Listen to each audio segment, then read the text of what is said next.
This is Josh Bycer from GameWisdom.com. I hope you enjoyed this Critical Thought, your daily discussion on game design. Hello and welcome to today's Critical Thought. Before we get going, thank you to 821 subscribers here on YouTube. I hope everyone is enjoying the content, and if you are, be sure to, of course, like and subscribe to the channel. Also, we're currently taking votes for the 800 subscriber Let's Play. Your choices are going to be between a Hitman 2016 play, a look back at some of the classic games of PopCap, and a play or a tour of some of the genres and games which I just could not get into. Voting ends October 25th at midnight, so be sure to get that in. Today's topic is one that you may not know about or what's been going on, but it is an important topic regarding the game industry, and that is the voice actor strike. Now, my understanding, or when I first heard about this, was just about a year ago, but I'm sure it's been going on for longer than that. And what's been happening is that the group that represents voice actors, which is the Screen Actors Guild, American Federation of Television and Radio Artists, or sag-aftra? I'm sorry if I mispronounced that, has been dealing with major publishers such as Activision, Take-Two, EA, etc. And things have not been going well. I'm going to be posting above here the link to the sag-aftra website that's going to have more information. And I'm also going to be reading the page as well while I'm talking. And they have been negotiations for better compensation and more, I guess, gratuities or more amenities, I guess you could say, when dealing with the game industry. Now, in 2015, they were heading towards a strike, which was put on delay. But as of last week, they have all agreed to a strike and are going to be picketing EA, I believe, the 24th of October.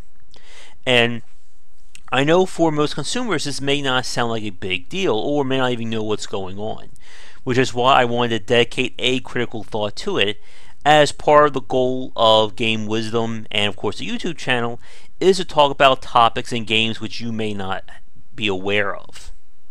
So I'm going to pull up the page here. I'm not going to be reading these in order, and there is a reason for that, which I'll talk about in a second. But the group is looking for essentially four key changes for dealing with the game industry.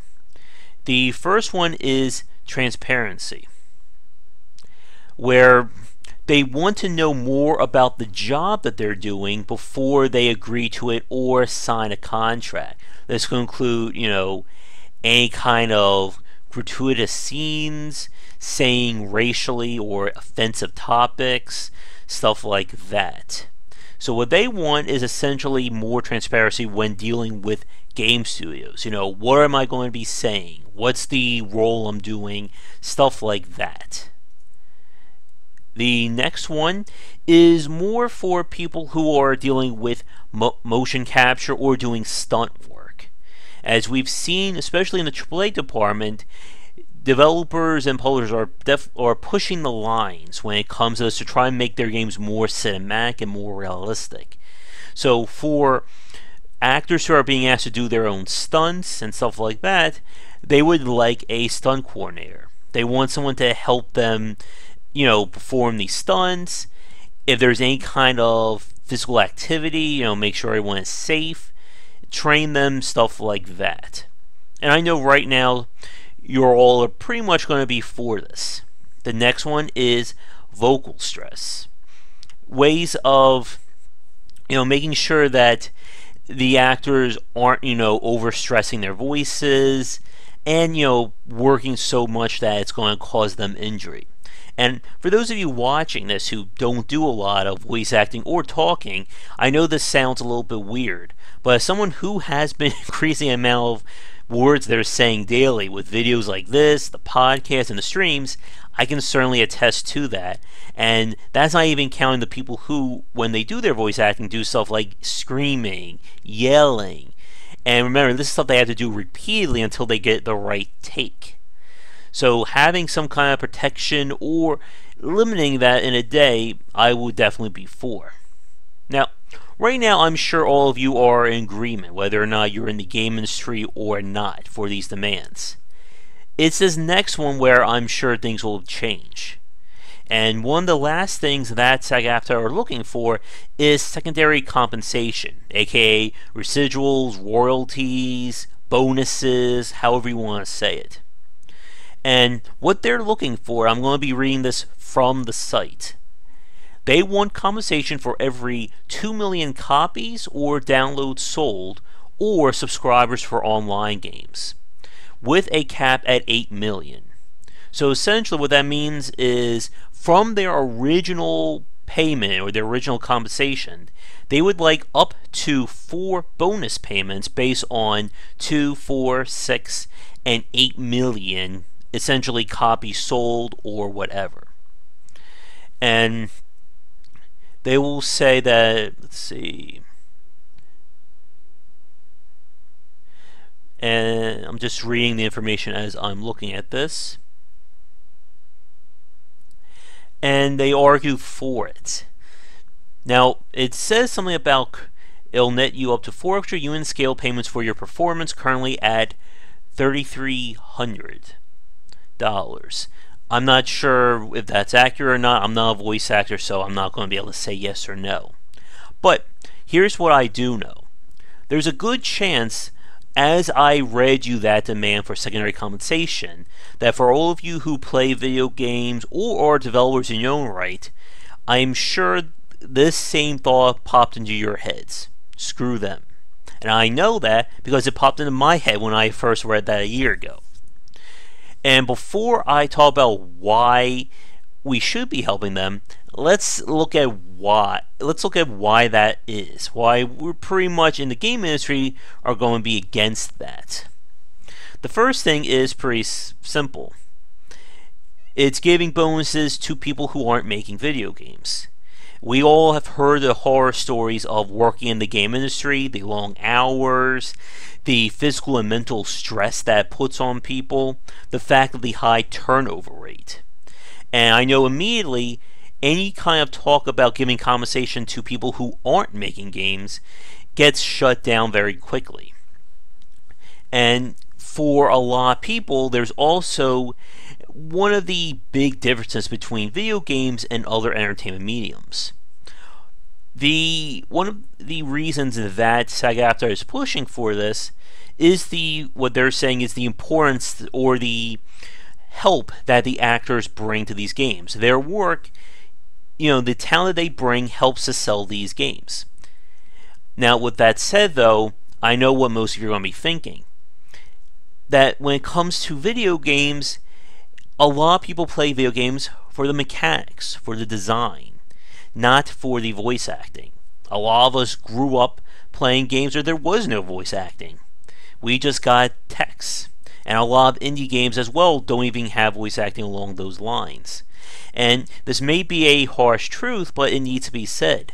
While there are plenty of talented voice actors like Nolan North, Tara Strong, Jennifer Hale, Laura Bailey, and Troy Baker, and we can just keep going for the next 10 minutes, they're not the reasons why we play video games. They help sell games, that goes without saying, but people didn't play BioShock Infinite to hear Troy Baker. They didn't play Batman Arkham Asylum because Mark Hamill and Kevin Conroy are in there. They play them for great game design and great stories.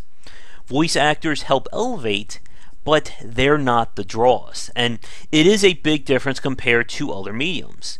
When we watch TV shows and film, we're not interacting with them.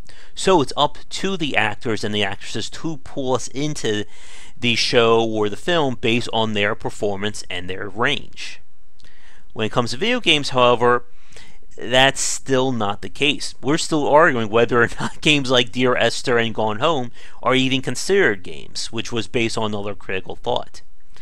And so when there's talk about rewarding voice actors, For a lot of people, the thought of them getting more money above, the artists, the programmers, designers, writers, you name it, the people who actually build the games, I know it immediately will piss people off. And I'm sure just by talking about this, I've angered people on both sides, and I do apologize if anyone's getting upset about this.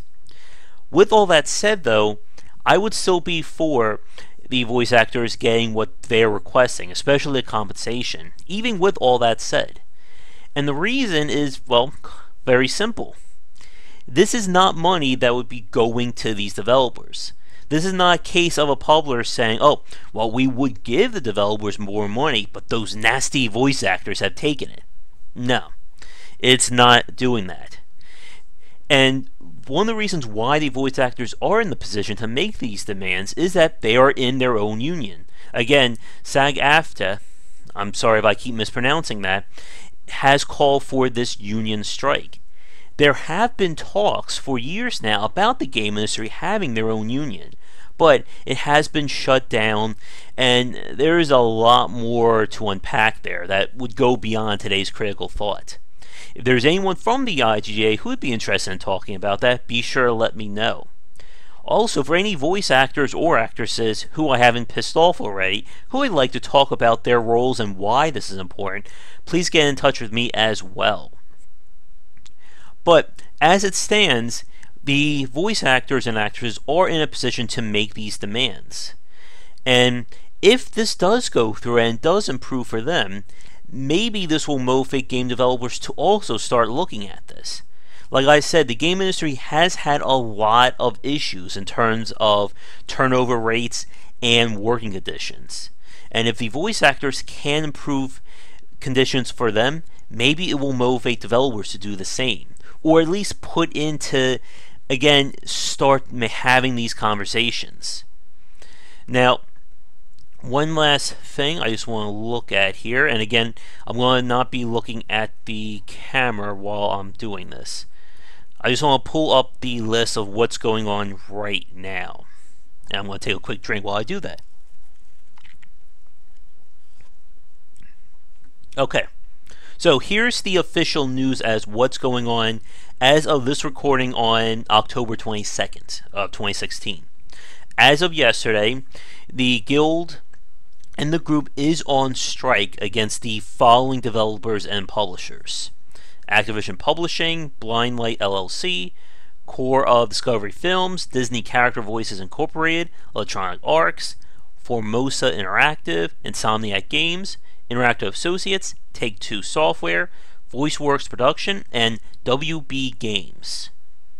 And they have already talked about, again, as I mentioned earlier, picketing in front of EA in a few days from now.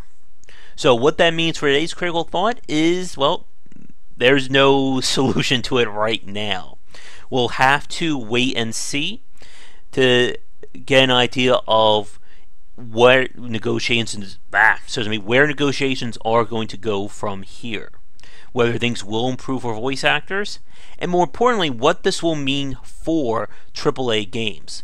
According to the website, this strike is for all games that went into production after February 17th of 2015. As we know, many video games are multi-year projects. So any games before that date, they are still allowed to work with. And we'll need to see what this means for future games right now. As we've seen, or as we talked about, voice actors do help elevate their games. Again, Jennifer Hale as Femshep was a good example, Nolan North in Uncharted, and of course Troy Baker in The Last of Us, BioShock, and the many Telltale games. But whether that is enough to warrant or give them the leg up to ask for more, that is something that's beyond where I'm sitting here. So let me know what you think below. And like I said, we will just have to wait and see for what comes in the following weeks. Like I said, this, from my knowledge, has been going on for over a year, but I'm sure it's been longer than that. And also, I'm curious, for those of you in the game industry or not, what do you think about this whole idea of a game developers union? Again, whenever we talk about unions like this, it can bring up some strong emotions from both sides. And because of how uncentralized or decentralized the video game industry is, it's one of the reasons why we haven't had more discussions about it. But what happens with the voice actor strike may affect things in the coming months or years. But we will have to see. So again, if you want more information about the strike and SAG-AFTRA, be sure to check out the link that I pointed to somewhere up there earlier in this video. Once again, thank you to 821 subscribers here on YouTube. Be sure to like and subscribe if you've been enjoying things. And when we get to 900, there'll be another vote. Once again, I'm Josh Bycer for GameWisdom.com. Thanks for watching today's Critical Thought, and I'll see you all tomorrow with more great content. Take care. Thank you so much for watching this video. If you enjoyed it, be sure to like and subscribe to the channel, and of course share with your friends. It always helps out. For daily posts on all manner of game design and industry topics, check out game-wisdom.com. To support the site and everything that I do, be sure to check out the Patreon campaign. If we can hit goals, it will mean more content for everyone to enjoy, and I'll be able to support myself and my household. If you want to follow me, you can find me on Twitter at GWBycer for updates throughout the day and random thoughts from me. And lastly, you can find me on Twitch right over there at GWBycer for daily streams most nights around 10 Eastern. Thanks again for watching the video, and be sure to check out more great content coming to the Game Wisdom channel real soon.